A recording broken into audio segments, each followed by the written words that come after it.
मित्रांनो, चौधरी कोचिंगच्या या यूट्यूब चॅनलवर मी तुमचं सगळ्यांचं मनपूर्वक स्वागत करतो. मित्रांनो, फुल इंग्लिश मीडियमचा हा पेपर मी तुमच्यासमोर घेऊन आलेलो आहे. इंग्लिश या विषयाचा. या पेपरमध्ये ज्या पद्धतीनं ही फर्स्ट लँग्वेज आहे आणि 80 गुणांचा वेळ आहे, 3 तासाचा वेळ मिळतो, 80 गुणांचा पेपर राहतो. मित्रांनो, याच्यामध्ये आपण आता लँग्वेज स्टडी जसं आपण आधी बघितलं, 10 मार्कांसाठी लँग्वेज स्टडी आहे. अगदी इझी गोईंग आहे मित्रांनो, काहीही कठीण नाही आहे. अगदी इझी पद्धतीने तुम्ही लिहू शकता. पहिला आपल्याला डू ॲज डायरेक्टचा क्वेश्चन असतो. Make a meaningful sentence using the given press. म्हणजे हा जो दिलेला इथं जसं वाक्यात उपयोग करतो तसं लिहायचं आहे. आणि काय दिलेलं आहे आपल्याला बघा, टू बी नोन ॲज म्हणजे यांना म्हटल्या जाते. जसं आपण म्हणू शकतो, याच्यावरून असं म्हणू शकतो की doctor APJ Abdul Kalam, APJ Kalam Kalam come to be no known as come to be known as missile man in India. Missile man in India. तशाच पद्धतीने आपण असंही म्हणू शकतो, जसं Rajesh Khanna come to be. बघा, Rajesh Khanna come to be as the Kaka. Okay, म्हणजे त्यांना काका असं म्हणतात. अशा पद्धतीनं आपल्याला वाक्य करता येईल. काही मोठी गोष्ट नाही. Identify the link of the sentence म्हणजे इथं दिलेलं the kind of the sentence. याच्यामध्ये आपल्याला कोणतं सेंटेन्स आहे ते सेंटेन्स ओळखायचं आहे. हे दिलेलं सेंटेन्स आहे ते इम्पेरेटिव्ह सेंटेन्स आहे मित्रांनो. इम्पेरेटिव्ह सेंटेन्स आहे हे दिलेलं. ओके, त्याच्यानंतर आता खाली बघा, से वेदर द वर्ब अंडरलाईन इथं दिलेलं आहे तुम्हाला. नॉट गव्हर्नमेंट इथं दिलेलं आहे की ऑर नॉन फायनाईट किंवा फायनाईट करायचं पर्सन इन द वर्ब या दिलेल्या अंडरलाईन वर्ड्सला. तर नॉन इन्फनाईट वर्ब आहे. नॉन इन्फनाईट वर्ब असं दिलेलं आहे. ठीक आहे, काही हरकत नाही. पुढे बघा, पंक्च्युएट द फॉलोइंग सेंटेन्स म्हणजे आपल्याला याच्यात काय काय चूक आहे ते सांगायचं आहे, काहीच नाही. पहिला जो पी आहे हा कॅपिटल काढायचा आहे आणि त्याच्यानंतर इथं प्रेस हे दिलेल्या पहिल्या वर्ड्स नंतर आपल्याला एक कॉमा द्यायचा आहे आणि शेवटी हिअरच्या नंतर इथे एक कॉमा द्यायचा आहे. बस झालं, हे वाक्य जसं तसं. आता पुढे बघा, पुढे काय म्हटलं, write the two compound word with black. आता ब्लॅक या शब्दाचं जसं ब्लॅकबेरी किंवा ब्लॅकबोर्ड असं आपल्याला करता येईल याच्यासमोर. काही कठीण नाही आहे. ठीक आहे, पुढचं बघा, डू एज डायरेक्टमध्ये असं दिलेलं आहे आपल्याला. Write the sentence indirect speech करायचं आहे. आता इनडायरेक्ट स्पीच करत असताना इथं काय करायचं आपल्याला मित्रांनो, द काइंड. मित्रांनो, अगदी इझी आहे, थोडं समजून घ्या म्हणजे तुमच्या लक्षात येईल. ठीक आहे, काही हरकत नाही. पुढे बघा, नॉट ओनली बट ऑल्सो. हे तर अगदी सोपं असते मित्रांनो, काही याच्यामध्ये कठीण नाही आहे. याच्यामध्ये आपल्याला करायचं काय तेवढी गोष्ट फक्त लक्षात ठेवा. जसं इथं बघा, इथं फॉर दिलेलं आहे. आता या फॉरच्या नंतर इथं काय करायचं, नॉट ओनली असं लिहायचं, नॉट ओनली. आणि त्याच्यानंतर जिथं अँड आहे, कधी लक्षात ठेवा, अँडच्या ठिकाणी बट ऑल्सो टाकायचं. बट आल्सो म्हणजे एवढं जरी लक्षात राहिलं की अँड आला वाक्यात, त्यात बट आल्सो टाकायचं, तर तुम्हाला ते लक्षात येऊन जाईल. त्याच्यानंतर पुढे काय म्हणते, pick out the model executive state in the function. आता मॉडल एक्झिक्युटिव्ह कोण आहे ते ओळखायचं आहे. इथं जे मॉडल ऑक्झिलरी आपल्याला म्हटलेलं आहे की बाबा या दिलेलं जे सेंटेन्स आहे, या सेंटेन्समध्ये मॉडल ऑक्झिलरी याचा अर्थ असा होतो की नेमकं काय इंडिकेट करते आपल्याला. इथं काय म्हणते, we must keep our promise. हे आपल्याला इंडिकेट काय करते, strong obligations or moral duty. आपण मॉरल ड्युटी म्हटलं याच्यावरून आपल्याला लक्षात येते की मस्ट कीप अवर प्रॉमिस. त्याच्यामध्ये मॉरल ड्युटी ते स्पष्ट करते असं आपण तिथे लिहू शकतो. आता काय म्हणते पुढे बघा, डू एज डायरेक्टमध्ये make a difference sentence to bring out the difference between the homophones. आता याच्यामध्ये काय आपल्याला, जसं इथं बघा वेअर आणि वेअर याच्यामध्ये काय इंडिकेट करते. जसं आता वेअरचं मी तुम्हाला सांगतो की she love to wear traditional dresses on special occasions असं आपण म्हणू शकतो. ट्रॅडिशनल ड्रेसेस, वेअर हा शब्द वापरायचा, वाक्यात वापरायचा. तुम्हाला एक वाक्य बनवता आलं त्याच्यात वेअर आणि हा 2 शब्द वापरता आले पाहिजे. आता बघा, आपण पॅसेजवर येऊया आणि पहिला पॅसेज आपल्यासमोर इथं देण्यात आलेला हा सीन पॅसेज आहे. पुस्तकाच्या आतमधला 20 मार्कांसाठी 2 पॅसेज येतात, 10-10 मार्कांचे. ठीक आहे, आता याच्यामध्ये पहिला पॅसेज आपल्याला दिलेला आहे, आपण समजून घ्या. बघा, पॅसेजमध्येच उत्तर असतात मित्रांनो. कंप्लीट द वेब असं सांगितलं, web diagram. Pictures of the Hemingway's writing. Okay, आता हेमिंगवेज माफ करा, the pictures of the Hemingway's writing. आता काय आहे त्याचे पिक्चर्स इथं दिलेले आहे बघा. Hemingway's language is simple, pretty है ना. Hemingway's language is simple pretty इथंच दिलेली आहे. Mostly writes too short. Okay, याच्यामध्ये ज्याचे इंडिकेशन दिलेले आहे, शॉर्ट, स्ट्रेंथ. काय आहे स्ट्रेंथ, काय स्ट्रेट फॉरवर्ड सेंटेन्स असं म्हटलेलं आहे. ठीक आहे, म्हणजे जनरली हे त्याची क्वालिटीज आहेत, हे त्याच्यामध्ये आपल्याला लिहायचे आहे. इथं पाहू. त्याच्यानंतर पुढचा क्वेश्चन आपल्याला काय दिलेला आहे, explain the qualities of the following character. या कॅरेक्टरचे काय क्वालिटीज आहेत बघा. ओल्ड मॅन, ह्या ओल्ड मॅनचं काय कॅरेक्टर आहे म्हणजे क्वालिटीज आहेत. हा इथं दिलेलं जो ओल्ड मॅन आहे याचं काय क्वालिटीज आहेत ते आपल्याला लिहायचे. आणि बघा मित्रांनो, ह्या पॅसेजमध्ये जर थोडंसं आपण बघितलं तुम्हाला इथंच त्याचं क्वालिटीज लक्षात येऊन जाईल. बघा इथं स्ट्रेंथ इथं म्हटलेलं आहे. बघा आपण थोडंसं इकडे असं करूया. आता इथं दिलेलं आहे बघा, formidable strength of the world man इथं दिलेलं आहे. तसं लिहून ठेवायचं, काही कठीण नाही आहे. दुसरं आपल्याला याच्यामध्ये दिलेलं आहे मोनोलिनचं काय क्वालिटीज आहेत ते आपल्याला लिहायचे आहेत. आणि मित्रांनो इथंच आपल्याला दिलेलं आहे बघा, इथं आपण इथं म्हणू शकतो मोनोलिनच्या इथं दिलेलं आहे आपल्याला की काय आहे हा बघा, इम्पॅथेटिक आणि डिवोशन आहे. आणि इम्पॅथेटिक ह्या 2 क्वालिटी इथं मोनोलिनच्या आपल्याला दिलेल्या आहेत. काही कठीण नाही, ह्या इथल्या पाहून लिहायच्या आहेत. पुढे बघा काय म्हटलं तुला, find the suitable adverb with the modify of the following word. आता सुटेबल ॲडव्हर्ब आपल्याला इथं शोधायचं आहे. आता लिंक याच्यासाठी इन्स्पिरेबल हा एक आपण याचा आहे. त्याच्यानंतर फाईट डिस्पिरेटली, त्यानंतर मूड याच्यासाठी आपल्याकडे एक्स्ट्रमली, ओके. आणि रायटर्स इथं काय मोस्टली, ठीक आहे, मोस्टली. आता बघा इथं तुम्हाला एक मी दाखवून देतो की याच्यासमोरच आहे कुठे राईट्स, इथं बघा मोस्टली राईट असं एक आलेलं आहे. बस त्याच्यासमोरचं ॲडव्हर्ब आपल्याला लिहायचं आहे. बघा ॲडव्हर्ब म्हणजे काय होतं, वर्ब म्हणजे क्रिया आणि ॲडव्हर्ब म्हणजे क्रियेसाठी जे लागून येतं त्याला म्हणतात ॲडव्हर्ब. जसं आता राईट्स म्हणजे लिहितो असं जर म्हटलं तर मोस्टली म्हणजे त्याला लागून आलेलं आहे. राईटसाठी ते वापरलेली क्रिया आहे, म्हणजे क्रियेसाठी क्रिया आपण काय म्हणतो ॲडव्हर्ब म्हणजे त्याला मध्ये क्रियाविशेषण ते त्याच्यात आपल्याला लिहायचं आहे. बरं ठीक आहे. पुढे आपल्याला आता पुन्हा डुएल डायरेक्ट म्हणजे ग्रामरचा त्याला मेकिंग अफर्मेटिव्ह सेंटेन्स बनवायचा आहे. तर अफर्मेटिव्ह सेंटेन्स बनवताना इथं काही मोठी गोष्ट नाही मित्रांनो, अगदी सोपं आहे. आपल्याला काय करायचं आहे, पण डिड नॉट हा काढायचा आहे आणि फेल्ड टू असं इथं लिहायचं, फेल्ड टू असं लिहायचं आहे. आणि बाकीचं वाक्य तसं लिहायचं आहे, काही मोठी गोष्ट नाही. पुढचं जे आहे ना, आता तुम्हाला इथं पुन्हा change into present perfect टेन्समध्ये करायचं आहे. याच्यामध्ये काय करायचं, इथं फाईट दिलेलं आहे ना, हॅज फॉट असं लिहायचं, हॅज फॉट त्याचं हे येईल. आणि त्याच्यानंतर बाकी वाक्य जसं तसं, काही कठीण नाही. आता every hard work person achieve the success in life हे तुम्हाला स्वतःच्या याच्यावर लिहायचं आहे. पॅसेजमधले काही ओळी लिहिल्या तरी चालतात. पुढचा पॅसेज आपल्या डोळ्यासमोर, रीड द फॉलोइंग पॅसेज आणि डू टू द ॲक्टिव्हिटीज म्हटलेलं आहे. तर इथं बघा आपल्याला हा एक वेब दिलेला आहे आणि याच्यामध्ये असं विचारलेलं आहे, name of the people given the credit by the speaker. कोणते असे व्यक्ती आहेत ज्यांनी हे तो क्रेडिट देतो आहे त्याला स्पीकर. हे बघा आपण थोडंसं पॅसेजमध्ये जर इथं गेलो तर इथं नावं दिलेली आहेत ज्यांना इथं तो क्रेडिट देतो आहे. एक देतो आहे कालूकुमार दुमदास, ओके, अशा पद्धतीनं. त्याच्यानंतर इथं अधिक एक नाव त्यांनी दिलेलं आहे आदर्श किशोर. त्याच्यानंतर इथं दिलेलं आहे इक्बाल माशिया, ओके. अशा पद्धतीच्या नावांना तो क्रेडिट देतो आहे असं त्याच्यामध्ये आपल्याला मेन्शन करायचं आहे. आणि सगळं पॅसेजमध्ये असतं ते मला तुम्हाला सांगायचं आहे. आता पुढे बघा इथं तुम्हाला काय सांगितलेलं, fill in the box to centre of the global pace इथं सांगितलेलं आहे. आता याच्यामध्ये काय म्हटलेलं आहे, पहिलं peace, to centres of global peace असं जे म्हटलेलं आहे. याच्यामध्ये येतं मित्रांनो इंडिया आणि दुसरं येतं नॉर्वे. हे 2 इथं आपण लिहायचं आहे आपल्याला. द स्पीकर रिप्रेझेंट द, मित्रांनो हे जे इथं विचारलं द स्पीकर रिप्रेझेंटेड म्हणजे आता स्पीकर काय रिप्रेझेंटेड करतो.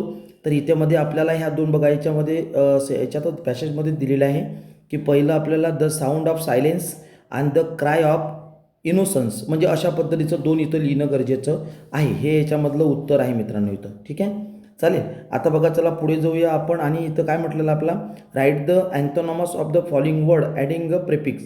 आता इथं ऑनर आपल्याला एक दिलेला आहे. आता इथं ऑनर दिलेलं आहे तर आपल्याला इथं काय म्हणावं लागेल, इथं आपल्याला असं म्हणावं लागेल डिसऑनर. बस याच्यासमोर फक्त तुम्ही DIS आणि बाकी जसं तसं. आता ब्रोकन याच्यामध्ये अनब्रोकन, अन लावून टाका आणि ब्रोकन शब्द जसा तसा, बस काहीच कठीण नाही आहे. जेव्हा आपल्याला विचारलं जातं अँथोनॉमस आणि ॲडिंग अ प्रिफिक्स तर त्या पद्धतीनं तसं लिहायचं आहे. Given the word following from the passage, ठीक आहे. याला काय आहे, ह्या दिलेल्या एका सेंटेन्सला कोणता आला, a person who work for the social change याच्याकरता कोणता आलेला आहे, ॲक्टिव्हिटीज. इथं ॲक्टिव्हिटीज आलेलं आहे पहिल्या याच्यासाठी ॲक्टिव्हिटीज. दुसऱ्या याच्यासाठी काय म्हटलेलं आहे, a person whose sacrifice he her life for the country, okay.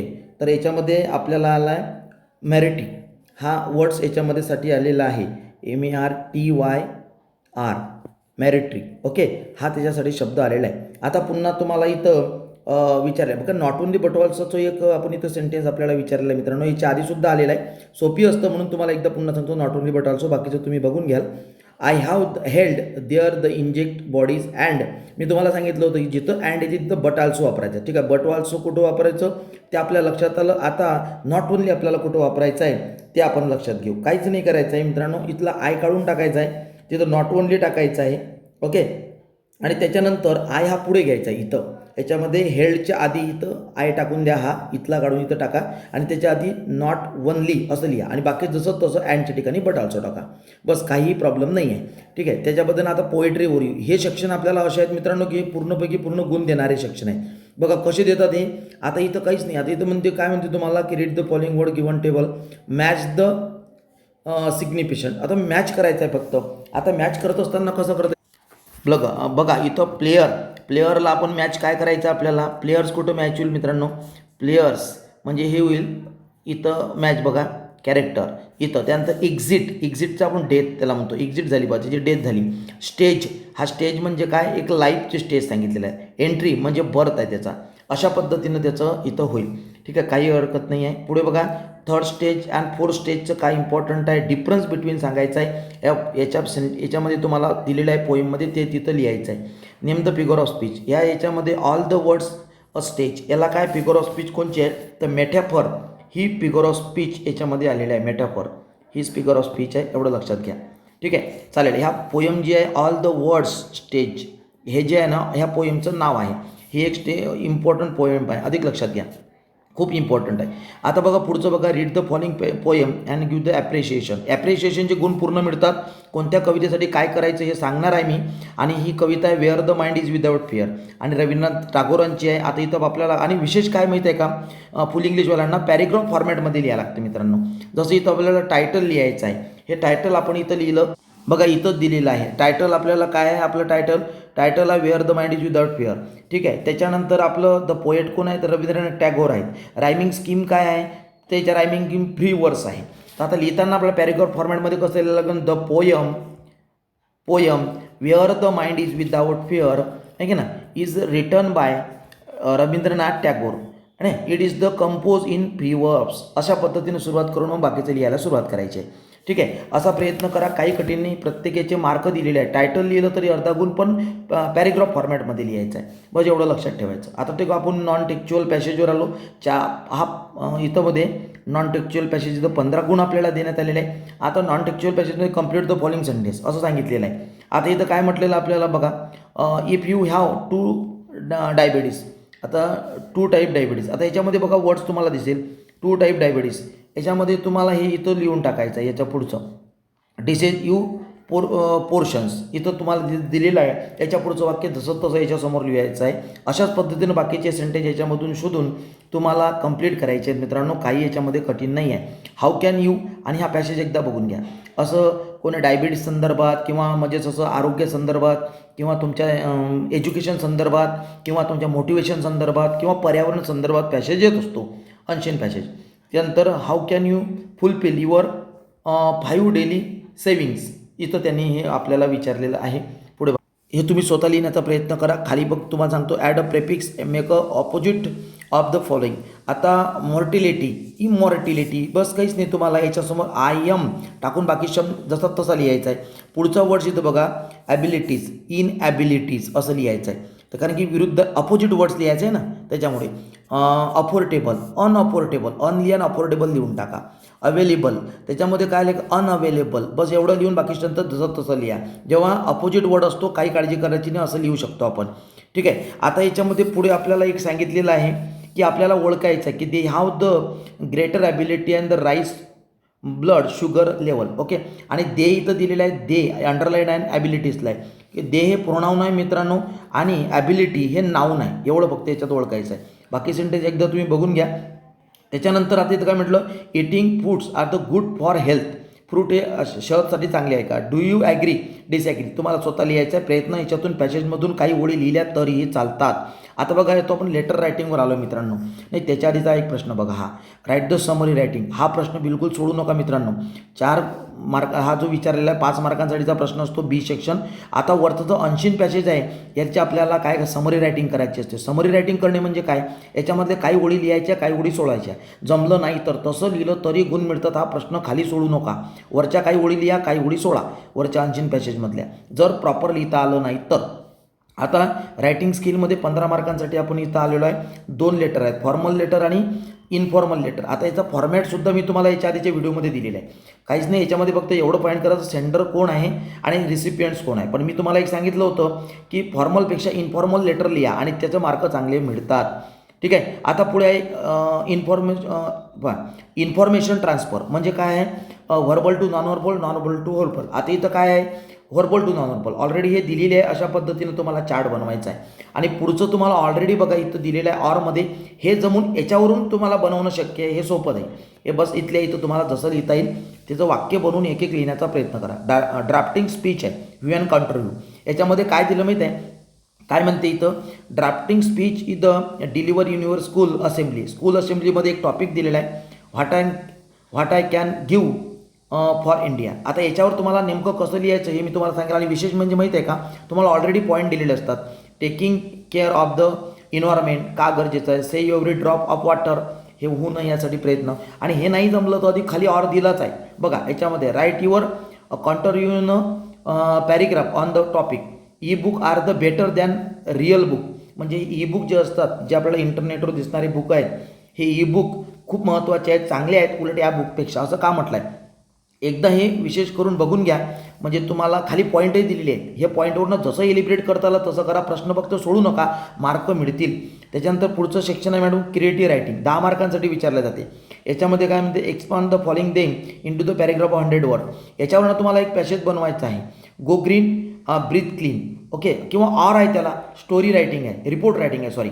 आता माझ्या मते एक अधिक चांगली गोष्ट तुम्हाला सांगतो की वरचं जर तुम्हाला बनवता नाही आलं तर न्यूज रिपोर्ट कसा बनवायचा याचं मी तुम्हाला आयडिया देणार आहे. अगदी सोपं आहे, काही कठीण नाही आहे. पूर्ण आयडिया देणार आहे की नेमकी जर अशा पद्धतीने तुम्हाला हेडलाईन आली तर कशी न्यूज रिपोर्ट बनवायची, तुम्हाला मार्क मिळतील. त्यामुळे हे चूज करा.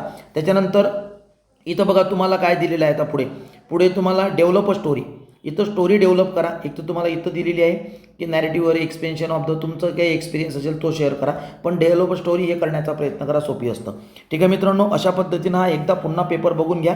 पेपर तुम्हाला ज्या पद्धतीनं इथं लक्षात आहे, एकटीनं हळूहळू पद्धतीनं पेपर बघा. पोयम कोणत्या आल्या आणि कोणत्या येणार ते सुद्धा मी पुढील तुम्हाला व्हिडिओमध्ये देणार आहे. मित्रांनो, जास्तीत जास्त आपल्या मित्रांना पाठवा, सबस्क्राईब करा. काही प्रॉब्लेम असेल तर नक्की मला कळवा. Thank you. Best of efforts paper करता. पुढचे व्हिडिओ बघा, मी बाकीच्या गोष्टी सांगत आहे. थँक्यू.